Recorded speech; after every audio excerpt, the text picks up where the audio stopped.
everybody. Welcome to a very, very special edition of Russo's Brand.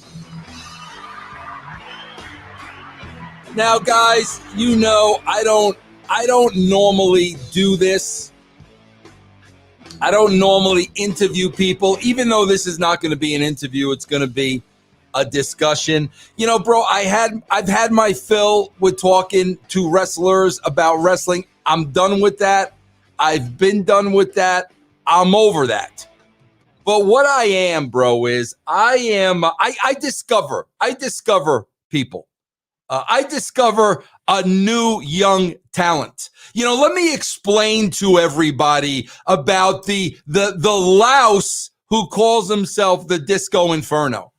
Now, you guys know recently, you know, Disco. Let me make one thing perfectly clear. When I started Disco in podcasting 7 years ago, it was like Disco's first podcast. Disco had never done podcasting, but I knew I had the insight to know Disco would be a great podcaster. So what did I do? I put him on my show 7 years ago. He makes a name for himself. All of a sudden, he's in demand. He's doing all these shows, and guess what? He's got no time left for me. Vince, you know, they gave me more hours at the strip joint, and I'm doing this, that, and the other thing with Conan, and I just don't have time for you and the brand anymore. Let's be honest. But prior to that, he had never even done a podcast. So it is fair to say I know talent, and I go out there and I bring in fresh talent. I'm looking for people that have never done podcasts before, and I know they would be absolutely great. But I got to be honest with you. I may be making a mistake here with this guy because he's nuts. This guy has been nuts from the first day that I met him, which is, we're probably going back close to 20 years now. He's not, bro. You know how, bro, there's when you gather for the holidays and there's that one little kid that is just bouncing off walls, bro, and running around all over the place, and you just want to give this kid the back of your hand and knock him out to settle him down. Bro, that's this guy. The only problem is he's a grown-ass adult. Now, let me tell you a little bit about this guy before I bring him on. Bro, this is what I'm talking about with this guy. I plan to do this podcast. I give him I tell him the time. Here's what we're going to do it. This is the time. So prior to doing it, bro, he sends me a text message that reads, remember to email me the link. Okay, bro. So what? I'm going to do the show with you without emailing you a link. Bro, this is what I'm talking about with this guy. Bro, somehow, some way, he became best friends with Lindsay Lohan's dad. I don't know how. I don't know. I don't want to know. Bro, how? This guy was best buddies with Brian Urlacher. I have no idea. No idea how he does this stuff. This guy has been married more times than Elizabeth Taylor. That I can understand. That for a woman to live with this lunatic for any length of time, that I understand. The marriage part I understand. Now, bro, since I've known him, he goes by the moniker of 6'6" and sexy. Now, keep in mind, bro, 6'6" and sexy maybe suited him when he was a young man. Bro, he's an old man now, and he's still calling himself 6'6" and sexy. But guys, I got to tell you, man, this is a personality that has been in the back of my mind because I love this guy. And bro, I say this every time. It's in my book. It's been documented a million times over. I would not be doing this right now. I would have never been the head writer of Raw. I would have never done 100% of the things I did in my professional career had it not been for his dad. I've said that a million times, bro, his dad was one of the first true rebels. And the only reason I got my foot in the door, writing, for the WWE was because his dad did not go through the red tape bullshit. If his dad had to go through the red tape bullshit, it would have never happened. His dad is a rebel. And that's what this guy, he's crazy. He's crazy, bro, but he's a rebel. Wow, I don't think I've ever given anybody that type of a introduction. 6'6" and dreamy. Yeah. Eric, bro, look how he's put his face right in the middle of a frame. You see, bro, he's doing that purposely, bro. Look at that. Look. And my hat's kind of jacked up. I can't fix it. All right, listen, 6'6" and dreamy, you first got to talk into the mic. I know this is your first rodeo, bro. You got to talk. Bro, come on. I'm not Disco Inferno. This is not my first. This is my second podcast, okay? Okay. And listen, just so you know, the only person that I know that's been married and divorced more than me is my father. Bro, for the record, how many times has your father been married? Bro, it's so bad that I think it's 8 or 9. But the one that No way. No, listen to me. But the one that kills me is, so he marries this chick. He comes to WCW. He's the president, right? He's doing his thing. They move home and she divorces him, right? And so then he goes up to work with WWE. They get married again. He leaves WWE. And she divorces him. Oh, so, see, now, okay. I mean, are we not talking prenup? What are we doing here? So I don't know. Does that count as 1 or is that 2? So the numbers get mixed up. And speaking of Elizabeth Taylor, I say I think my dad's been married more than her, but he might have been married to her too, bro. It just goes on and on. Like I don't even know. I don't. Is it mother-in-laws? What are we doing? I don't even think I've introduced you by name.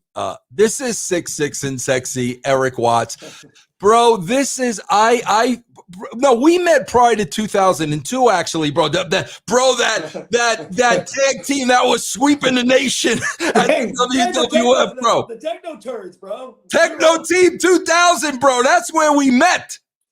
That was our signal. But, bro, I gotta tell you, man. When Eric came into a TNA, bro, this is what every TV was like with Eric. Bro, you're nuts. Do you know that? Like, do you understand you're crazy, bro? But you perpetuated it. I sit there and say, bro, my wife is not happy with me. Hey, bro, how mad is she? I said, she is mad. Like, we're going through a divorce. It's brutal. Hey, bro, I got this idea. Why don't I stick you with Goldilocks? And then I'm gonna have Trinity, and then I'm like, I'm calling it the Fantasy Factory, my world, and this is just a project. And then I get home, and my wife's like, "You're having threesomes at TNA." I'm like, "Yeah." Hold the phone. Hold the phone. First of all, as a writer, you can't be 6'6" and sexy unless I'm surrounding you with beautiful women. Second of all, I remember vividly. I even came to the house and had marital talks with your wife. I remember that vividly, right or wrong. No, you did, and so then you wrote her in on TV, and then so then you write her in TV to fix our marriage, and then all of a sudden she thought she was like 5'9" and hottie. All of a sudden I'm dealing with egos, so I appreciate it. It only cost me a few more million in divorce court. Okay, so bro, so what? Are you gonna blame me for the other 2 divorces when I wasn't even there, bro? Was that my fault too? I'm working on it. And bro, how does a guy, the last time you and I had a conversation, I got a call from a crazy man who somehow, some way is in business with Lindsay Lohan. How does this shit happen with you, bro? What do you do? What are you doing? Listen to me. I'm telling you, I'm 6'6" and dreamy and sexy. I can't help it that it attracts both sexes. Everyone wants a piece of this. They're wanting to talk business. Yeah. So Lindsay Lohan, Michael Lohan, the father, the daughter, whatever, Brian Urlacher, Trick Pony. But you know what's funny about it is you don't see how I know all these people, but you wrote them all on the show. Hey, can you get Brian Urlacher? I heard he's going for $250,000 to WWE, so to really piss him off. I said, what do you want me to do? Have him on our show. I said, what's our budget? And you go, we can't pay anything. I told Brian, swear to God, I told Brian. Now this is the best of it. I called Brian Urlacher. Hey B, what's up? Hey Watts, what's going on, baby? I said, I know that Vince is wanting you on the pay-per-view in Chicago, and it'll go crazy. I heard he's gonna pay you like $250,000. Yeah, man. I go, you can't do it. Because why? I go, I want you on my show. He's like, for you, I'll do anything. What are they gonna pay me? I go, I might be able to get first-class tickets. Oh, that's a reach. That's a stretch. That's a stretch. Yeah, that was a stretch. And he wanted, hey, listen, here's the deal. And he wanted his manager to come down. That's not happening. And it's the week before the Pro Bowl. Yeah, not happening. So you're like 6'6" and dreamy. I got this perfect. He's gonna come in. You guys are gonna do this thing against Jeff. Blah blah blah. Yeah, your trainer. He had you on the leash. Old Jeffy Jeff had you. And so then all of a sudden, I get Urlacher. They come down. I think you guys put them in extended stay. They didn't even have Uber or Lyft back then. I don't know what you sent him, like some toothless person with a monkey cap on, going, Mr. Urlacher, you here? To top it off, Vincey Vince, you love me so much that I bring Urlacher in to shine me. Right. Vince is pissed. Everyone's pissed. Then I don't know that Urlacher doesn't tell the Chicago Bears. Right. He was going. So here's the deal. He just signed a $53 million contract before he came down. They see that he's on the show. They said, we're going to cancel your contract. The NFL had to make him do another physical before he went to the Pro Bowl just because he was on our show. All stuff you don't know, but you know the beauty of it? You come up to me and go, bro, I got bad news. Jeff doesn't want you on the show, so we're going to do something different with Urlacher. I'm like, hold on. You have me set all this up. And this is how you repay me? Bro, yes, it's your fault. I got divorced. And on top of that, bro, can you imagine? Bro, you got Urlacher at the Nashville Fairgrounds. Bro, can you imagine? Can you imagine? Hey, think about this. If he ever does an appearance with WWE, he's going to even hate me more, like, oh, this is how they treat celebrities. I think you guys even brought him into that shit place to eat lunch. Hey, we got Urlacher lunch. I said, we did. At the place where you get the HIV? Yeah. Now 6'6", was Lindsay Lohan almost one of the wives? I mean, how did that come about? Listen, bro, there's certain things in my contract I cannot talk about. Okay, there's just certain things in my contract. Like there's certain things like why. Hey, listen, I had friends. We're just talking about one of my friends, right? And I remember he said, "Hey, Watsy, it's the opening of Soldier Field. Can you come up?" I'm like, "What for? What?" He goes, "Well, Paris is going to be in my suite, and I want you to act like you're Paris Hilton's boyfriend." I said, listen to me. I love you. I'm married. What did you want me to tell my girl? Hey, I'm doing this for Brian. No, you find another stooge, right? So, no, there's celebrities everywhere. Listen, I'm a great golfer. So I get brought onto all these celebrity golf tournaments, and I meet all the celebrities. And out of everyone, ask John Daly.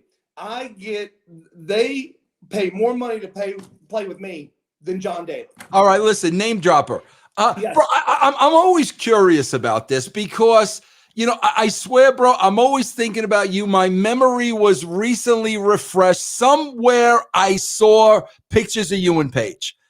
Yes. I know you and Paige go way back.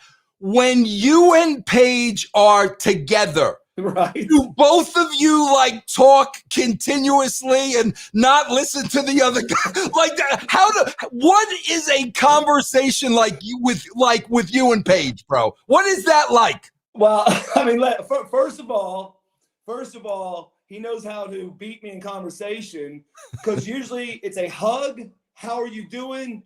And can you lift your foot up sideways beside you in one of my yoga poses? Honestly, right? And so listen, here's the next thing. So he set me up, my kids up, several of my girlfriends up, whatever it is, with this app, right? And he's like, bro, it's a free app. I want you doing it. And so I'm like, yes, I'm going to do it, right? Now I get calls because he tagged my account and they call him to let him know whether I'm doing his yoga or not.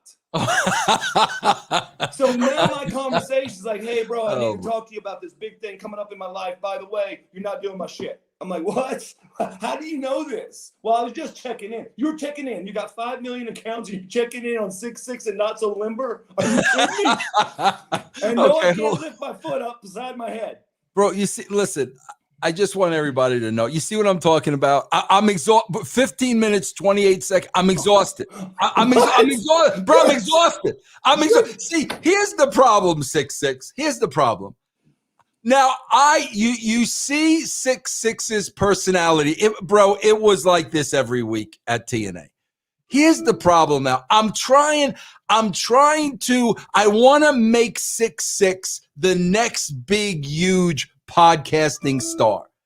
Bro, how are you going to talk and interview people when you're not going to let them get a word in edgewise? Are you going to ask them a question and then answer it? Like, how is that going to work, 6'6"? Well, first of all, I'm going to give them a free app with Dallas Page so I can monitor to see if they're 6'6" and limber. First things first, okay? And second of all, sometimes, you know, I know my route. And, let me answer this, but let me ask you a question because this has been eating at me forever. 6'6", you need money for a razor? You're down on your luck. You need a couple bucks for a razor? What are you talking to? It's like Joey Buttafuoco in the background. With no you got it? I want to hear how you're going to bring people on your show and not let them talk. Go ahead. Explain that to me. Go ahead, 6'6". Well, first thing, I'll just pre-record my questions then. Okay. Okay. All right. But I got to ask you, I know I'm bringing it back to wrestling for a second, but it's eating at me, right? Do you remember after the show, it's me, you, Raven, Disco. I'm always driving because I'm the only one that was getting the free cars because of my hookups at Ford. And so I'm about to kill Raven. And you know I'm about to kill Raven because he's moody, he's taking too long, he's bitching in the car already. And so we decide to pull into Wendy's to get some sandwiches. And then all of a sudden, he is in my head, and I said, I can't take you talking anymore. And you're going, bro, let it go. It's just Raven. I go, we've had just Raven all day, every day on every Wednesday. I can't take it. And I said, Raven, I'm going to tell you what, keep talking. I'm pulling you out. I'm kicking your fucking ass in this drive-thru. I got out of the car, and I'm a smart man, but I wasn't that night, and someone locked me out of the car. So now I'm sitting there, and I'm pulling the doors. But see, I want to know this. I don't think Raven's smart enough. Bro, did you lock me out of my own car? First of all, I don't remember any of that, so I have to question the validity of all that. I got to question the validity. So what? And here's why I'm doubting the story. Okay.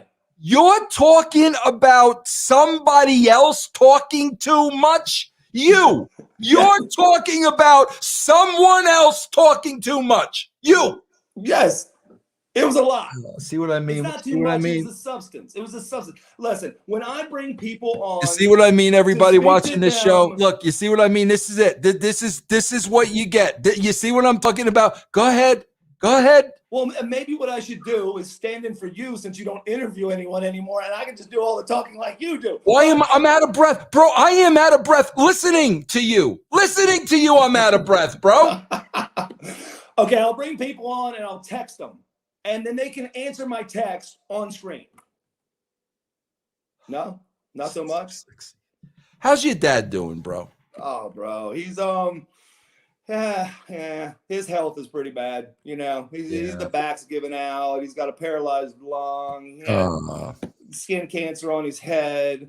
Yeah, you know, he's doing the wounded warrior limp down the. Yeah, he's just beat up. Does he live close by, bro? Do you get to see him a lot? No, so that's another great story. So my dad has this beautiful place in Destin, Florida, right? So Destin's awesome.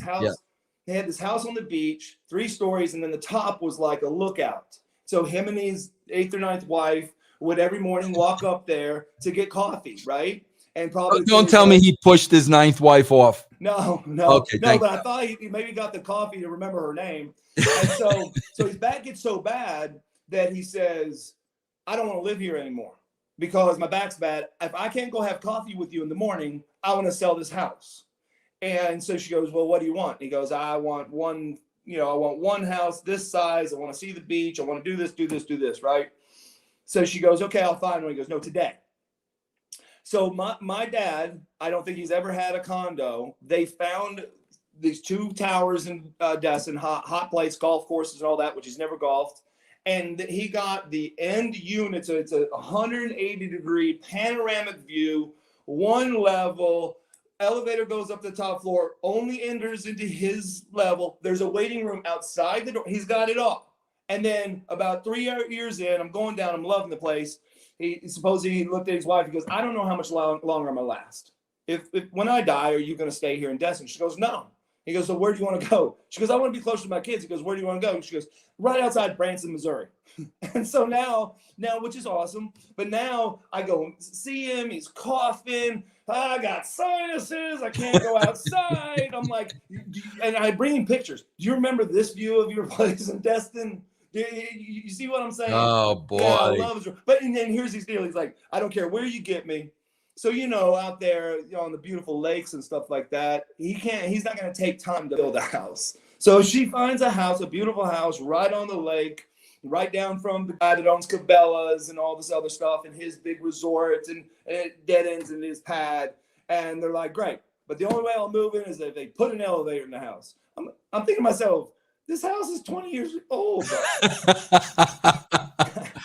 Hey, how about this? The house is so effing big. It's 2 stories that just don't go to the basement. How about that one? No. You're talking about he does not take no for an answer, right? Right? And like he finally did his first podcast with me 2 nights ago. Oh wow! I begged him. There's a group out of England that is got upset about wrestling. So they said, we want to do a podcast and comment on a show. What show are we going to do? So this week is their 2-year mark. Every week they've done an episode of Mid-South Wrestling. And so they were going to do the episode, but this episode was Ted DiBiase, Ric Flair. Fantastic episode. So I'm like, Dad, listen, I want to surprise these guys. I'm not doing this podcast for any other reason than I think it's cool that people are watching Mid-South. It's out there in England. I dig it, right? And so I'm doing the podcast. And he's like, I turn down podcasts all the time. So-and-so called me, wants to give me $3,000 for it. Then so-and-so calls me and wants a bobblehead doll. Do I need a podcast or a bobblehead doll? I'm like, this isn't going good. So are you saying no, Dad? It's like my back's bad. I go, okay, but you're speaking. Well, I got to sit there and talk, don't I? I'm like, okay, listen, you don't have to do it. I did the takeaway. Well, is it because you want me to? Yes, I want you to. I'll think about it. Send me the link, right? So I get him on there. And, the guy's interviewing him, and all of a sudden he gets lost in it, and he's just having a great time, And then he started talking about the WWE and people like that. And he's like, you know what? Someone gave me a plaque and said, the one thing I know about Bill Watts, he never kissed anyone's ass. You know right where you stand. And he's saying that, and you know me, bro. I said, Dad, I gave you that plaque. He goes, you did? I go, no, but you didn't kiss anyone's ass. And you didn't cut anyone's slack. Now, do you guys see, all I said was, how's your dad? 20-minute soliloquy there on. So listen, and here's another thing, bro. Okay.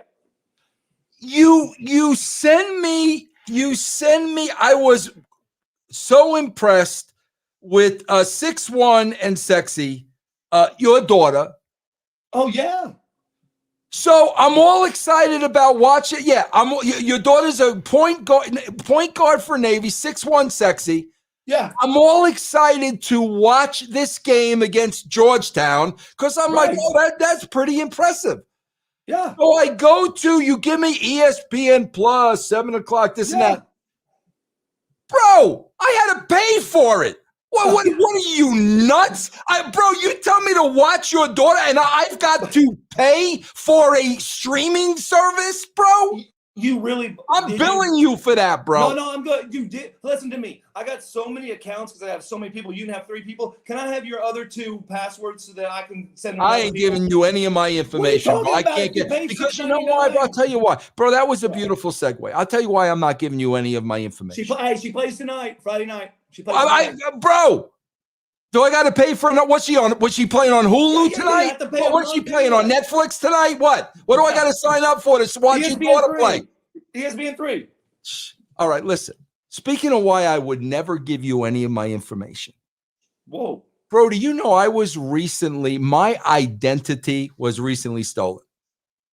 Wow. Bro, this is no joke. Bro, you know how like people are always telling you to get identity insurance, and you're like, what the frick? Like, why? Right? Why? Okay. Well, no, people like you say that everyone wants 666 and Dreamy stuff. So 666, my identity gets stolen, right? Ooh. So, bro, I know that I know my identity was stolen. So, bro, it was a Friday night, bro. It was like midnight, and I'm thinking the worst. You know, bro, we're in the wrestling business. We think the worst case scenario. Paranoid as hell. So I'm like, I better get myself some identity theft coverage. So bro, 11 o'clock on a Friday, I went to Aura Identity Guard, AURA Identity Guard. Signed up online, bro. Simple, right? Right. So first thing Monday morning, they call me. A representative calls me. We go over my case and everything like that, okay?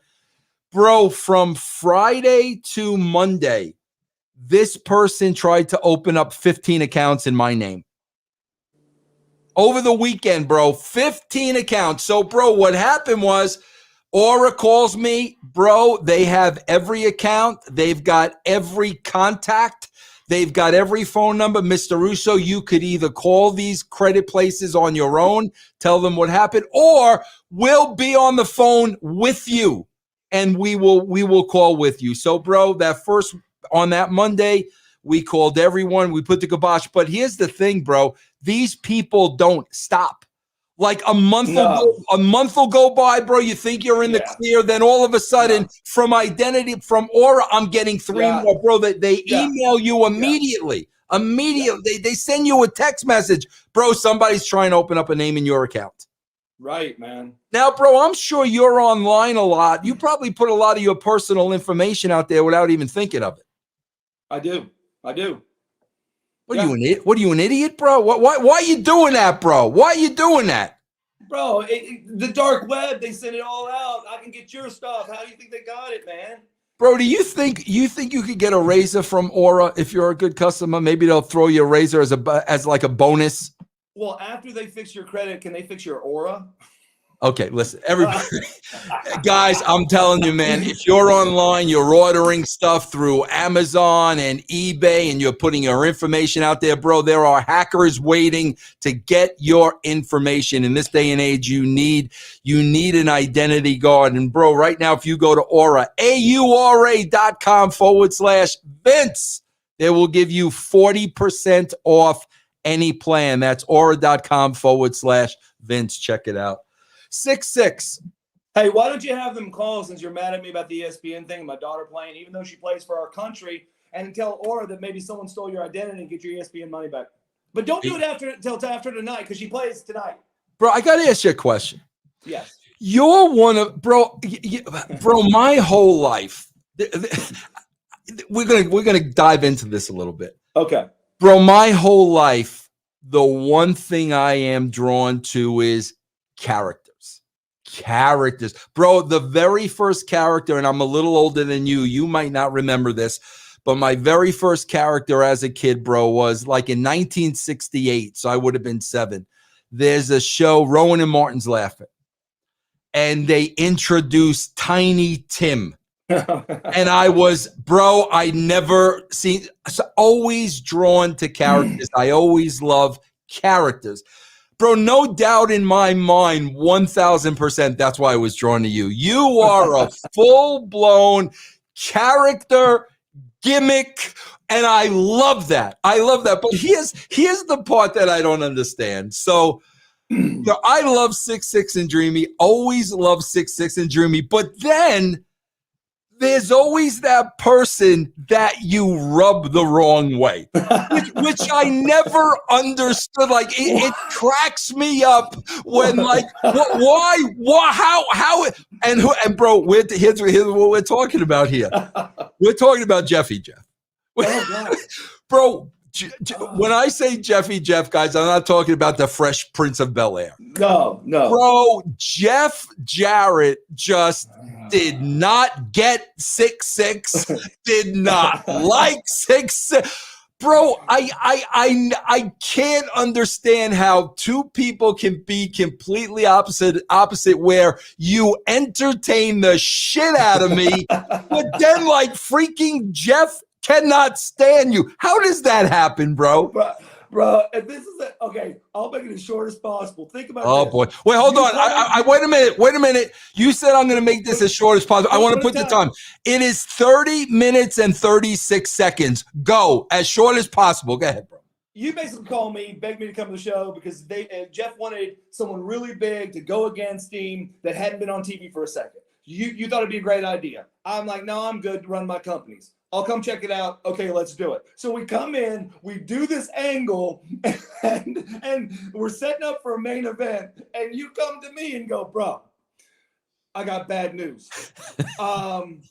Jeff don't want to do the angle anymore. I go, well, I've drug him in the parking lot. I've beat his brains out. I've thrown him through tables. What's his reason? He goes, you're too tall, bro. You're too tall. I go, I'm too tall. I'm too tall. I was 6'6" in 14th grade. I was 6'6" when me and Jeff and Road Dogg went to Bret Hart's house to watch reruns of WrestleMania. I have been 6'6" since the last time, and that's his excuse. Bro, I don't know. He just didn't know you were going to be that big. I go, that's Jeff's excuse?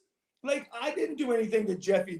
Well, I mean, Jeffy didn't like me. And here's the difference. You had so much fun with it. You had so much fun, bro. You're like, I remember the day you're like, bro, I got this idea for you, but are you good on the mic? I go, Vince, I'm better than The Rock on the mic. And you look at me and you go, really, bro? I go, well, I think so. And you've been on the mic. Well, bro, you got to understand. I'm basing it on Techno 2000, bro. Like that. That's all I got at this. No, but I've not been on the mic before. But I told you I would be the best in wrestling. And you go, really, bro? I go, yeah. And then what did you do? You were unleashing me. And, bro, what are you going to say? I don't know. Hey, remember, this was the worst thing. So we got this match, right? And you're like, hey, bro, in this match, I'm going to hit you with this. I don't think I say bro as many times as you say I say bro. I just want to throw that out there. Go ahead. Okay. So I go, so what are we going to do? You go, well, then you're going to get chained up and I'm going to hit you in the ribs with a bat. I go, what? A bat? I said, have you ever thrown a bat? And you go, no, I haven't, but this is a prop bat. We just got it from LA. You pulled it out and it was 4-inch thick, hard rubber. It was worse than a bat. Bro, I think you're exaggerating a little bit. No, you said embellishing. Hey, this is what you do. Bro, how can you hurt? How can you get hurt? It says prop bat. I go, okay, yeah. Hold on just a second. Yeah, I don't. So if I hit you with a steel chair and I said, I think you're embellishing. I think you're embellishing a little bit. Bro, but go ahead. So what was the one thing you said to me? I'm going to cut a promo on you to start this. And then you're going to cut a promo on me. But bro, don't look me in the eyes because then I'll start cracking up. You can't make me laugh out there. Listen, guys, listen. I'm telling you right now to my audience because I've built a reputation on honesty. Bro, take everything he says with a grain of salt. Take everything he says with a grain of salt. Go ahead with the story, bro. Go ahead. No, and you're like, bro, don't look at me. You break my ribs. So, and I come back and I'm like, bro, I can't breathe. And you go, all right, we'll work that in next week. I'm like, we don't have a choice. You can't unbreak them unless you got some prop ribs I can have. And then with Jeff, you used to spurt on, hey, bro, you got to go say stuff about Jeff. And then what are you going to say? I go, I don't know. Well, go do it. And then so I don't know why I thought it was hilarious, but I'm on the show. I don't know what I'm going to say. And I remember this one promo, and I think it got under his skin because I was like, Jeff, we got to talk, baby. And he's in the ring, right? And you send me out to the crowd, so I don't even know if he knows what's happening. I said, I've been thinking about it because I've been watching my favorite wrestling show on WWE. And, of course, I'm at TNA on live TV. And I'm like, I've been thinking about it. WWE, TNA, WCW. Do you see there's 3 letters? There's 3 letters for everything that's good.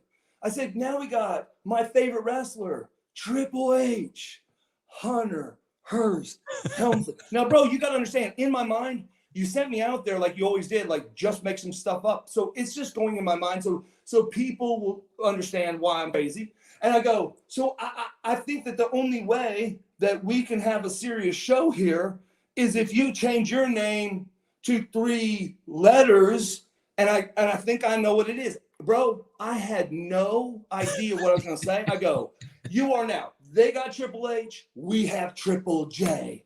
Jeff, and the fans go, jackass. I said, Jarrett. And I'm thinking to myself, Very why nice. does he hate me? Well, I'm thinking that you're filling him in. So then you come up to me and go, bro, Jeff is fierce. He hates you. So this is it. He's going to fire you and get rid of you. And I want you to stay, you know. And so this is what you got to do. Take this piece of paper, put it in your back pocket. And if he comes to you, tell him that I write all your stuff. But don't show him this piece of paper. No, you handed me a blank piece. So Jeff, of course, is coming to me going, so you got to tell me, Vince wrote all that stuff. I'm like, hey, that's Vince, man. That's Vince, bro. I don't know what to do. And he goes, well, I go, hey, it's right here, but I can't show you, man, because he made me tell you can't show. He's like, so he writes all your stuff. I'm like, yeah, he writes all my stuff, man. So he leaves. Next week, he's waiting for me. Hey, you got an interview tonight with me. When Vince gives you that piece of paper, Vince promised me, bro, that I can't show you because he wants you to naturally react. Bro, hold on for a second. I just want to give everybody an update. You're 6 minutes in of this short story. Go ahead, bro. Go ahead. No, it's 6'6" and dreamy. You know, it's all no. This is the Vince Russo. You're like, I don't know why people don't like you. Oh, are you kidding me? You put me in with people that can't speak on the microphone and I can't. Bro, we kind of started with Jeff, didn't we? A little bit. We started with him, bro. Yeah. I know you did, and you had a blast with it.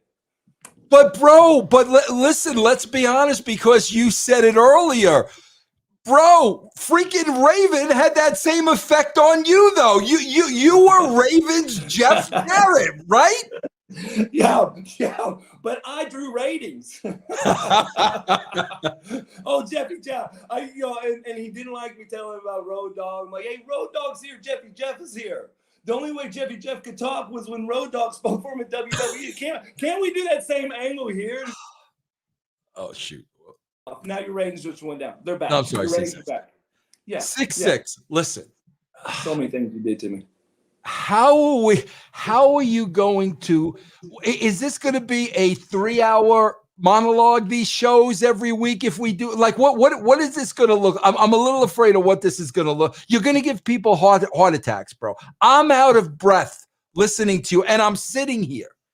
If there's a 6'6" and Dreamy podcast, yes, what does this look like? Do you shave? Do you clean? Do you clean up a little? Do you bring on Lindsay Lohan's dad? What does this look like a little bit? Let me know I got to know what I might be getting myself into. You said you're gonna bring on somebody that spits food at you when he eats. No, I didn't know. No, scares me a little bit. No, what is going on in here, 6'6"? Tell me what's going on in here right now. Okay, here's the deal. Remember how you didn't give me anything to say at TNA, but then you go do this. And then like if you had 2 minutes, someone got hurt, you'd say, run over here and say something. Say anything. So, and then you set me up. Bro, I don't think I ever said to you, run over here and say something. Let's be honest. Hold on. I'll tell you exactly when. Raven had an interview in a room, and he was going to do some kind of seance. You said, Dreamy, we're in trouble. Can you go fill a minute? And I don't know if you remember this. So I said, where is this room? He goes, the cameraman knows. The cameraman comes, and the people popped on it because I didn't know what I was saying. So I tap on the deal, and I go, testes 1, 2, 3. Yeah, cheap one. And I said, be very, very quiet. I'm hunting a Raven. Now, here's what's going through my head. Raven knows that when they open the door, he's got to go into his seance. But said 6'6" and clumsy has to come in here. He doesn't know. So now I'm busting in the door. He kicks me. He DDTs me. He does his seance. It was all freelance. It was all ad lib. Everyone liked it. You were throwing me in the dark. So okay, I'll do the same thing that I did to Jeff. I'll tell you about the show, but you're gonna help me write it. Here's what I'm worried about. Here's what I'm worried about, 6'6". Hold on. Here's what I'm doing. Hold on, 6'6". I got this for you. Go ahead. Jeff, if Jeff ever found out, he'd know. Here's my idea for my show, just like the interviews you made for me. Nothing. I'll freelance it, baby. I'm good. See, 6'6". Here's the concern, 6'6". 6'6" would be on Russo's brand. You know what that means, 6'6"? That means Russo is responsible for 6. Bro, you're out of control. You don't even know what you're gonna say next, 6'6". I do know what I'm gonna say next. When does your family want to get a conference call and thank me for jumping your ratings? Hey, ooh, you're mad? You're mad? Jeez. I hate it for you. See what Ratings. I mean? Yeah, see what I mean with 6'6"? See, 6'6" has never changed. Look at him. Hey, listen, okay, I'll tell on myself, right? So I do business consulting, and the last guy I was with, he goes, your mind, it just goes so fast. You got so many things going on. You're brilliant, but you're thinking things so fast. He goes, so I thought about this. I'm gonna get a psychiatrist to sit down with you. Oh, awesome. He goes, and I sat with my wife, and I'm thinking, a really good one's probably a grand. Now you said that with wife number 3, or were the other 2 there, or just the third wife? Well, no, that guy was going through a divorce, but he was engaged to someone else at the same time, so it's cool. And she was pregnant. But my point is that he said, so I thought about this, and it doesn't bother me to pay. Let's get you 10 sessions. I'll pay $1,000 just so we can unwind all this that's going on. Because I'm in. I'll throw a couple bucks in the pool, bro. I'm in. Okay, so he said, because you're building my company, you got all these great ideas, but you're going 5,000 miles an hour. I said, okay, yes. So I said, I'll go. That's what you want. He goes, here's the issue. Me and my wife haven't figured out how much the psychiatrist is going to cost that we have to find to help the psychiatrist out. That you just mind warped. That's right. Exactly. See? I don't know. Listen, brilliance comes. I'm like a Picasso of just beauty and just greatness in my mind. And what about this guy you're talking about? We go to Golden Corral. He spits his food at me. Where's this come into play now? Listen. You know this guy from way back. He loves pro wrestling. I mean, this guy, he eats and dreams pro wrestling, right? He wanted to do a fan fest. Some people messed him over. He lost a whole bunch of money, right? Hey, you've even had him work with you on some shows. Yes. He eats and lives and breathes, especially old school. And, you ask him a question, and then he'll talk to you, and all of a sudden, it's like wrestling Tourette's. It'll trigger him to some kind of match or some kind of, these guys did a fan fest. I don't even know how they make this much money.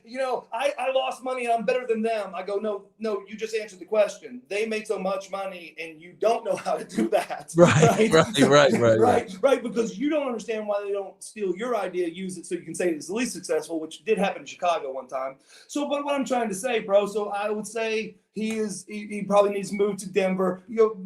Pot's legal there, right? Wait, what now?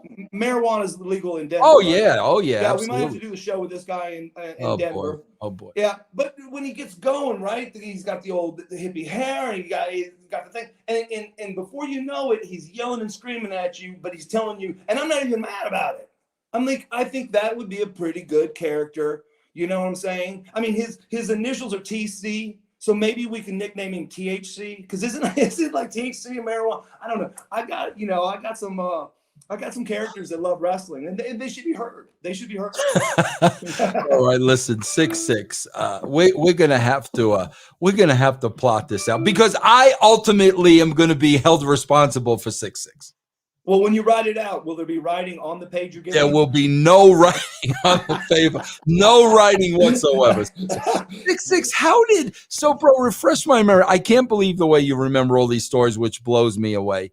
Refresh my memory. So how did TNA come to an end? Like what ultimately happened? Because I don't remember, bro. No, this is actually a shoot. I mean, this is a real shoot. So I'm sitting there and my divorce was going for like 5 years. True story. And so my lawyers are getting together and like, hey, in Georgia, you're not going to get the 2 kids. You're going to have to come back and get them, which, by the way, 3 years later, I went back and got custody of my kids. And but they're like, hey, it would be best if you're not have a contract in pro wrestling and not, let's not show so much income coming in and did. So what are you asking me to do? They go, you need to quit where you're at. Now, it kills me because I don't know how many people know this, but there was about a few months before this angle happened. A guy had gotten the rights to AWA, the name AWA, and they called DDP and said, "Hey, D, would you do this indie show?" And he goes, "Yeah." And they go, "We want to drop the strap to you." And he goes, "I can't. I can't." And then they go, "Well, you know, who do you want as your opponent?" And he goes, "Eric Watts." And they go, "Great, great, great." And I didn't know this. And he's like, "I think that's who needs to be your next champ." And the guy's like, "Okay." So Mick Foley hears about this. They fly Mick Foley out. So Mick Foley, I'm main event in Arizona somewhere. It's Dallas Page versus me, Mick Foley, and they tell me basically almost going out the ring that he's going to put the belt on me, right? Or I'm going to win the belt. So I do this. So then all of a sudden, this guy that paid all this stuff for AWA. I want to remind everybody, hold on. I want to remind everybody at the 46-minute mark, the question was, what happened when you left TNA? That was the original question. All right, go ahead, 6'6". And since you tried to spoil it, but you won't because they're going to go, "Oh, I understand where he's going." Is that happening? Bro, hold on. Wait a minute. There is not one person listening to this show that knows where the hell you – not one. Not one that knows where you're going, bro. I'm bringing it in. Only you know where you're going, bro. I remember in Memphis. Remember when they dropped the pen? It was time to go home. Yes. So here we go. Go ahead. So here's the deal. So all of a sudden, I was like, "Dang, that would have been a really good experience." Well, guess what? DDP comes to TNA. He gets all excited. Raven's there. He wants to change my outfit. It was the worst outfit ever, like flames and stuff. It was too long. I almost tripped. And they were going to do an angle. So Dallas comes in to the storyline, and they were going to reset me up against Raven because Raven wanted to do an angle. So we were going to do the angle with Raven. Dallas was going to be in it. And what was going to end up happening was I was going to beat Raven. Raven, being a friend of both of ours, was going to tell Dallas that I'd been sleeping with his wife. And so all of a sudden, me and Dallas are going to get into an angle. And so I'm like, all right, you know, they got Hogan right now. They got, you know, whatever, Bischoff. They got all this going on. And I got an angle with Raven and DDP. I couldn't be in better. I mean, let them go write all that they want. I'm going to get to do with Raven and Dallas. I can handle this. This is going to be great. Right then is when I chokeslam Raven in the middle of the thing. We're starting the angle. And my lawyers go, "We got to finish this now." And I had to call Dixie and go, "I'm so sorry." Wow. See, I never knew that. Was I there during this? No. That's when the product was going down. Bro, bro, how do you remember this shit in such detail, bro? Because when a guy tells me about how my dad, you know, started his career and the intensity that you told me, and that you're in good hands, and I didn't need the job and I didn't need to go back to wrestling, but I did for you. And then you tell me Jeff wants me fired, and I go, "Then I don't need to be there." No, you go, "Don't do it. It'll be great TV." I'm like, "No, I'm gonna do it. I'm gonna leave." You know, "Don't leave. And then the rest of the time, I'm fighting Jeff to make a good product. It stained my brain that I'm doing this for a very good guy that I became good friends with. You and me, you took me to church, tried to get me, you know, like not to cuss anymore. I tried. But I say bro now instead of the F-bomb. I do F-bomb still. But so I'm doing stained. Like a stain. Do you ever pull a shirt out and go, "I don't remember that stain"? No, it's a stain. It's easy to remember. You see it. Bro, did I ever tell you in detail the last conversation I had with your father? Did I ever tell you that in detail, bro? No, you're not talking about when he was at WWE. Yeah. You told me how he walked. It was an amazing story to hear right out of your mouth, how he basically walked out of the meeting and talked to you, and you're like, "You got better ideas than these." You're coming in. You're like, no. You're gonna get me fired. I do the magazine. And he goes, "No, you're going in." And talking about heat, you must have understood heat, because when you came in, everyone was going, "Why is he in here?" Right? But bro, the last conversation with your dad, bro, I'll never forget it, bro. This is how brilliant. You talk about See, bro, this is what people don't understand. You talk about the players and the game and people knowing and reading other people. Bro, I swear to God, your father was in WWE for maybe 2 weeks. He was over. Vince put him in charge of Pat and Bruce, and Pat and Bruce did not like that. So bro, now they're going to do everything. Bro, your dad is literally there 2 weeks. In those 2 weeks, he invites me into the booking meetings, right? But, bro, one day your dad calls me into his office on the 4th floor, and he tells me to shut the door. And I swear to God, bro, and I was young, just in the business for a little while, and he goes, listen, man, he goes, I just want to tell you, good luck with everything. This is going to be my last day here.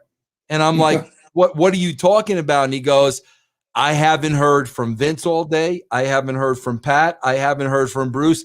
Right now, they are upstairs having a conversation about me, and I will not be here by the end of the day. And I was like, come on, Bill. Like, what are you talking about? No way. Bro, he was 100% dead on. And that was, I think, the first time, bro, that I really saw the politics of two guys that did not want to. Bro, forget about what Bill Watts would bring to the W. Forget all that. They did not want him there, bro, again, to protect their spots. We don't need somebody smarter than us. And they made sure, bro, they got in Vince's ear. And that day, I never saw him again. And, bro, that taught me so many freaking lessons, man. It's amazing. It's kind of weird because, like with the podcast, and then when I go visit him and sit there talk to him or hear people talking about him, the vision that he has and the way he can see an athlete or the way he can see a business is amazing. Like he was talking the other day, and he was like, basically when he went to Oklahoma with Leroy McGurk, it was a part of the NWA territory, and realistically, that was like the NFL, right? And my dad's like, no, you guys need competition. I want to break away, and they're like, no, you can't. And he goes, you will thank me later. Because now we have all kinds of stuff. I can bring an NWA person like a Ric Flair, whatever, over.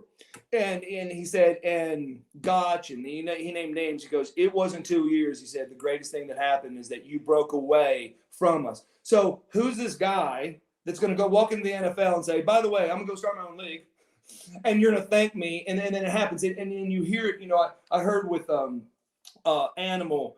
He talked to me about a year before, about what he did for him. Macho Man, all these people go, he just saw this in me. Shawn Michaels goes, do you understand that your dad, and Macho said the same thing. He said, do you understand your dad's territory was known for just assassins, not just in the ring, in the street. Like you could hear a pin drop from someone was getting ready to beat up someone, Buzz Sawyer and Hacksaw Jim Duggan and Steve Dr. Death Williams and all these Dick Murdoch, all these good street fighters. And then they would say, that's not how he was. He loved athletes. Like, so Mach told me, he goes, yeah, I was playing baseball. I came to him when he was in Tampa, and he put me with Hero, and we put me under a mask. And then I came to him and said, hey, I like this more than I like pro baseball. Do you think I have a career? And my dad said, I absolutely do. And he said, and that's when he took the mask off. He stopped and played. Shawn Michaels. You look at Shawn Michaels. Shawn Michaels, when I was at WWE, said, hey, my kids, all they know of me is this top shining star. They've never seen me go through anything tough or anything hard. I want to kind of show them some of my beginnings. I said, so what would you like for me to do for you? And he goes, well, can you get me some a CD of some of my matches from when I was in Mid-South? I said, sure. Well, my little brother was the one on top of, that was doing the library, meaning, DVDs and stuff. So I called Micah and I'm like, hey, Micah, could you do me a favor? Shawn wants some matches. He goes, well, how many does he want? I go, and in my mind, I'm like, I don't even know how many he had, right? And they're, TV. He goes, let me put some together. And so he put like 6 matches together. I don't know what. I didn't ask him. He sends it to Shawn. I get a call from Shawn.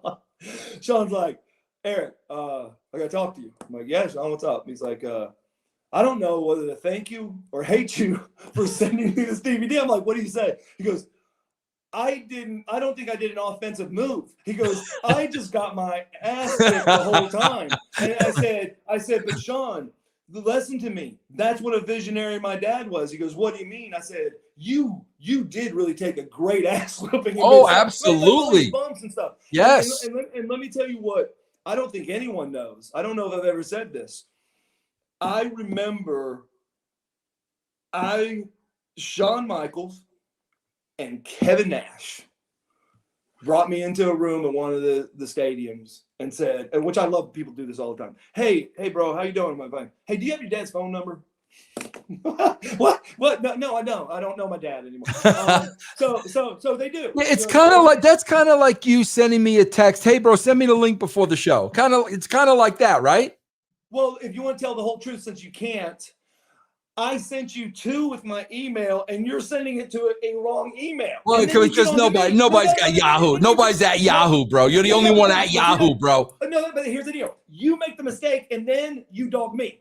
Like, who's at Gmail? Well, who forgot to know how to read? What do I got to sign up for tonight to watch your daughter play basketball? What am I signing up for tonight to watch her play? Go ahead. What packages am I buying tonight, bro? Listen, support the Navy. Support the Navy. I even went, bro. Yesterday. So to clear that story up, Shawn Michaels and Kevin called me in the room, said, I need to talk to your dad. Right. So I had to do that. Hey, Dad, do you mind if I give the guy? No, give it to him. They go, we have to have someone here that knows how to put over the baby face or build the baby faces up, and not just by winning, right? Now, this is a hilarious story. So I'm like, whatever, dude. I don't even know, So they're the ones that constructed the deal to bring Bill Watts to WWE. Oh, wow. I never knew that, bro. No, never knew that. Hold on. This gets better. From what I understand, the reason why my dad ended up leaving is because when my dad does stuff, I'm in total control. Yeah. 100%. Just like you, see? If you sign me on and I'm bad, it's your fault. Okay? Right. So he wants total control. So he said, I'm going to have total control. And people couldn't believe it. They're like, no, Vince isn't going to give total control. Well, you saw. He came in, people went down, and all this other stuff.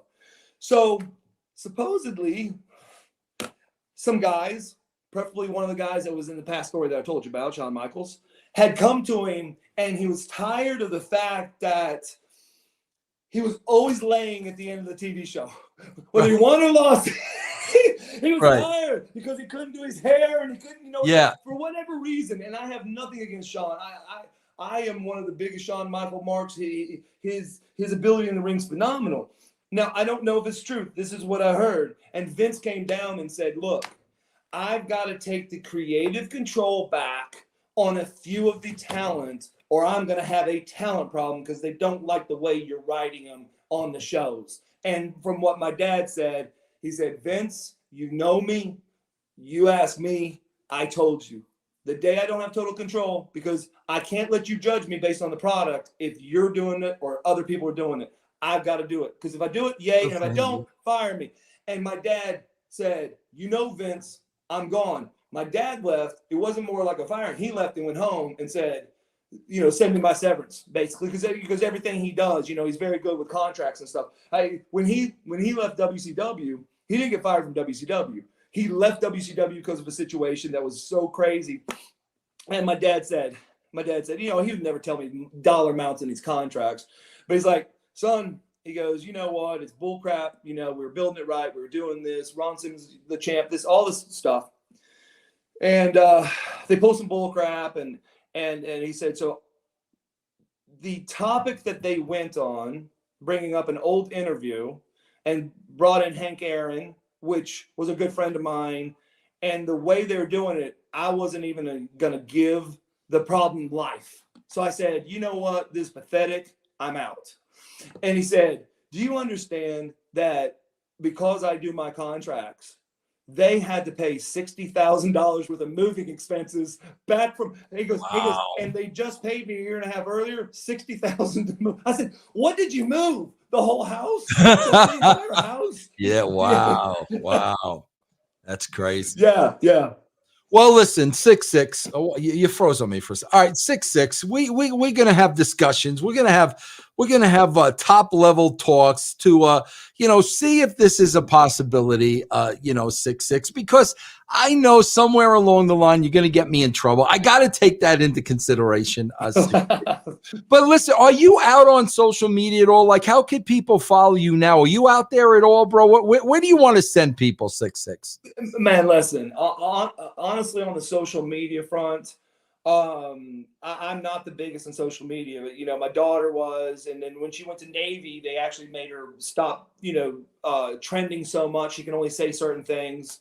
And so I did the Facebook thing, but I never did a public page, and I've been maxed out 5,000 forever because that's not tough. And so I don't get, you see me, like, every time I'm saying something on Facebook, it's either about my daughter or my son or where I'm at, eat. I don't make things really public. I'm not scared to. I get requests on podcasts all the time, and I'll choose them and say, hey, listen, I'll do this week, right? Like, I've done 5 this week, right? But I don't do them all the time. So social media wise, I haven't been a big proponent because, like I said, I've been doing business consulting for the last 7 years. That's a sketchy subject. I left the last company I was with like 9 months ago, so I don't have any of those restrictions anymore, and I can do whatever I want. But as far as following me, no one can follow me right now, but I can always. Bro, we got to promote the 6'6" and Sexy show, bro. You're gonna have to do social media, bro. Well, you know how I name drop. I'll just call the yoga guy and I'll stretch out for him and he'll pop me on Instagram or whatever he does, Snapchats and stuff. Bro, I will get an app. To see if you're promoting 6'6" and Sexy on social media, bro. I will get an app that tells me that, bro. I do, no problem. I can get 4-4 and Strip Club Dance and Disco to promote me. He's so hot. Bro, do you think by the next time we talk, you'll be married again? There's a lot of time. When are we talking next? 2 weeks. Yeah, you're pushing it. You're pushing it. All right, everybody, listen, I'm out of breath. I literally got to go nap now. I've got to get my thoughts back together because my brain now is like scrambled. Bro, when Eric Watts walks into your life, this is what you get. This is what you get. This is what I got from day one, bro. From day one. Now, will Jeff be the first guest maybe on the podcast? Maybe you and Jeff eyeing things out. That's ratings, bro. Ratings. Well, on LinkedIn, he does put out a lot of spiritual peace. So I think what we should do is have a challenge to see if he can stay peaceful and do an interview. Hey, and if we can, make a loser leave town, because if he has to leave, people will have to quit reading his stupid shit on LinkedIn. So yes, very nice. Let me give you applause for that, bro. Very nice. All right, 6'6". It's been my honor. It's been my pleasure. We will talk again shortly. Any last words, 6'6"? If you try to get a hold of me through email, use the second one, not the first one you did. Okay, and also today I'm gonna when I hang up here, I'm gonna sign up for Amazon Prime, Hulu, Peacock, Apple, anything, just in case, bro. Your daughter is playing on one of them. I'm gonna sign up for all of them, bro. Tonight, 7:00, ESPN3, Navy basketball tonight. Who they playing tonight? It doesn't matter. My daughter's playing. Okay. They came out and played Georgetown. That's the last time they'll play a name team. they played them tough though, bro. Yeah. And then yeah. Well, Daddy knows why they lost, because she was. Let's not get into that, bro. That's another 3 hours. They lost. All right, guys. 6'6" and DREAMY, the great Eric Watts. Guys, we'll see where this goes from here. I'll see you next time.